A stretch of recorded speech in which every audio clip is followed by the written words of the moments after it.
J'ai écouté tout à l'heure avec beaucoup d'attention et beaucoup d'émotion ce que vous venez de dire. Et j'apprécie ces paroles de sagesse et de maturité. Je voudrais vous dire, comme je l'ai fait le 1er mai dernier, que ces événements du mois de janvier m'ont meurtri, m'ont véritablement fait mal. Et comme vous le savez, le 7 janvier, j'avais été invité par le président élu du Ghana pour son investiture. Et il m'avait conféré le titre d'invité d'honneur. Parce que pendant sa campagne, le président Nana Akufo-Addo avait comme thème de dire aux Ghanéens, si vous m'élisez président, je ferai du Ghana ce que le président Ouattara est en train de faire de la Côte d'Ivoire. Voyez-vous la fierté que nous pouvons ressentir avec de tels propos. Et évidemment, je suis allé et j'ai eu à prendre la parole comme invité d'honneur.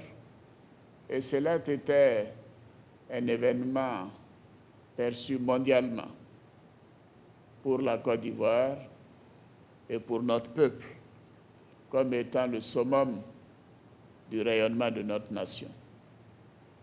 Évidemment, c'est pendant cette période que ces événements malheureux ont eu lieu.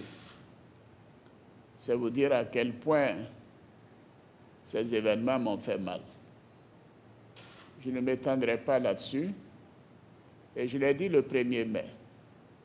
Malgré tous les conseils qui m'ont été donnés pendant plusieurs semaines, j'ai gardé le silence pour mûrir ce que j'ai vécu et pour savoir ce qui s'était réellement passé. Et je peux vous dire que j'ai été blessé. Mais ceci étant, le rôle du chef de l'État, du père de la nation, c'est d'être à l'écoute de tous les Ivoiriens et de faire en sorte de les comprendre et de tout faire pour amener la Côte d'Ivoire à consolider la paix. Voyez-vous, ces événements ont été douloureux. Les Ivoiriens ont été effrayés pendant cette période. Et la stabilité de la Côte d'Ivoire a été quelque peu mise à mal quand on lit la presse internationale. Mais moi, je n'ai jamais eu de doute, même quand j'étais à Accra, parce que je sais que vous, les jeunes, vous tenez à votre pays, compte tenu du combat que vous avez mené. Et je vous ai toujours fait confiance. Mais c'était un moment difficile. Cette fragilité, nous devons tout faire pour la surmonter. Transformer cette faiblesse en une force. Et ce que vous venez de dire est le démarrage de ce processus. Voyez-vous, j'apprécie tout particulièrement, surtout compte tenu de votre âge, d'avoir mis les intérêts de la nation au-dessus des intérêts particuliers et personnels. Vous êtes avant tout des militaires, les garants de la sécurité et de la paix. Et votre carrière, c'est dans l'armée. C'est d'être de vrais et de bons militaires qui donnent confiance à la nation. Et la déclaration que vous venez de faire est une déclaration sage, pleine de sagesse et de responsabilité. Et surtout, votre décision de renoncer définitivement à toute revendication d'ordre financier et je vous félicite pour cela. Je vous félicite parce que la Côte d'Ivoire traverse des moments très, très, très difficiles. Et je vous demande que cela ne se reproduise plus. Que ce genre de manifestations qui perturbent la paix sociale, qui effraient les Ivoiriens, qui effraient ceux qui veulent venir investir et visiter notre pays, je veux compter sur vous pour que cela ne se reproduise plus. Et je crois en la sincérité de vos propos, que vous parlerez à tous vos camarades pour qu'il en soit ainsi. Parce que la Côte d'Ivoire a besoin de paix. La Côte d'Ivoire a besoin de stabilité. Et l'armée a besoin de cohésion. Je disais que ces moments sont très difficiles et toutes les couches sociales de la population ivoirienne sont amenées à faire des sacrifices du fait de la baisse des prix du cacao. Le prix du cacao à l'international a baissé de plus de 40%. Et le prix aux producteurs, nous avons été amenés à le faire passer de 1100 francs CFA à 700 francs CFA le kilo, c'est-à-dire 35% de baisse. Le gouvernement a d'ailleurs abandonné une partie des taxes pour pouvoir donner les 700 francs aux paysans. C'est vous dire que ce sont des moments très, très, très difficiles. J'ai indiqué à la mission du Fonds, quand elle est passée, que cette baisse brutale des prix du cacao fait perdre à la Côte d'Ivoire, qui est le premier pays de l'UEMOA, plus d'1 milliard, près d'1 milliard d'euros, donc plus de 600 milliards de francs CFA de perte de nos recettes d'exportation. Et pour nos recettes budgétaires, c'est une perte sèche de 150 milliards. Ce qui nous a amené à réduire le budget de l'État, les dépenses essentielles, d'environ 250 milliards de francs CFA. Ce sont des sommes considérables qui représentent le budget de certains pays de la sous-région. Et ceci veut dire que nous serons amenés à retarder des constructions d'écoles à Korogo, de centres de santé à Séguéla, des centres culturels à Boisseau, à Soubré, des écoles, et ainsi de suite. À Kong, des centres de santé. Et je sais que vous êtes partout de Côte d'Ivoire, et cela veut dire que c'est chacun de nous qui devra subir cette baisse brutale des prix du cacao et des sacrifices à faire. Et moi, j'ai mal.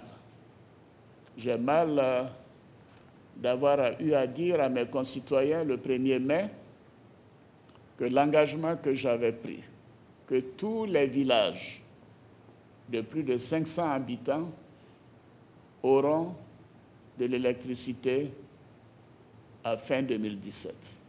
J'ai dû décaler ce programme d'une année et aujourd'hui même, nous venons de prendre la décision que nous continuerons de faire en sorte qu'avec une meilleure gestion, nous puissions avoir à obtenir ce résultat en fin 2018.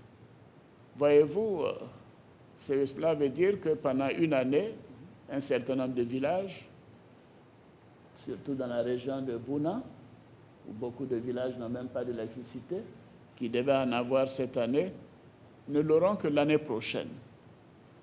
J'ai mal de prendre cette décision, mais c'est ma responsabilité en tant que chef de l'État et père de la nation. C'est vous dire à quel point j'apprécie ce que vous venez de dire et la décision que vous venez de m'annoncer, partagée par l'ensemble d'entre vous. et je demande que cela soit bien compris. J'ai donné des instructions très fermes au gouvernement pour accélérer la mise en œuvre des mesures d'amélioration des conditions de vie et de travail de nos militaires. Oui, je dois dire que le chef d'état-major général, le général Sékou Touré, et le chef d'état-major particulier, le général Bagondo, quand ils m'ont fait le point de la situation de vie des soldats et l'état des casernes, le fait que dans de nombreux endroits, il n'y a pas de lit, même pas de matelas. Cela m'a rappelé l'année 1990, quand le président Houphouët m'a demandé de venir pour essayer de ramener la paix dans notre pays. La situation était la même. Nous avons travaillé et nous avons remis sur le pied notre armée. Donc je prends l'engagement que ce travail, nous allons le faire ensemble, avec beaucoup plus de rigueur, que les conditions de vie et de travail des soldats seront améliorées. Et notamment, nous venons même décider aujourd'hui l'augmentation des baux, des mesures financières pour la réhabilitation des casernes, ainsi que d'autres mesures qui sont prévues dans la loi de programmation militaire. Et le ministre de la Défense donnera les détails de toutes les mesures que nous avons arrêtées aujourd'hui en Conseil des ministres. Je voudrais que vous soyez assurés que je veillerai moi-même particulièrement en tant que chef suprême des armées, mais également en tant que ministre de la Défense, à la bonne exécution de toutes ces mesures. J'ai demandé au Premier ministre que nous soyons en mesure de séquestrer les ressources nécessaires pour accélérer la mise en œuvre de toutes ces mesures qui doivent améliorer le quotidien des soldats. Vous pouvez me faire confiance. Je tiens à le faire parce que d'abord c'est une loi que nous avons librement proposée à l'Assemblée, mais également parce que vous le méritez. Vous le méritez. Et nous devons le faire. Nous aurions dû le faire. Nous le faisons avec retard, mais comme on le dit, mieux vaut tard que jamais. Donc je vous assure que nous ferons cela avec la plus grande rigueur et avec beaucoup de célérité.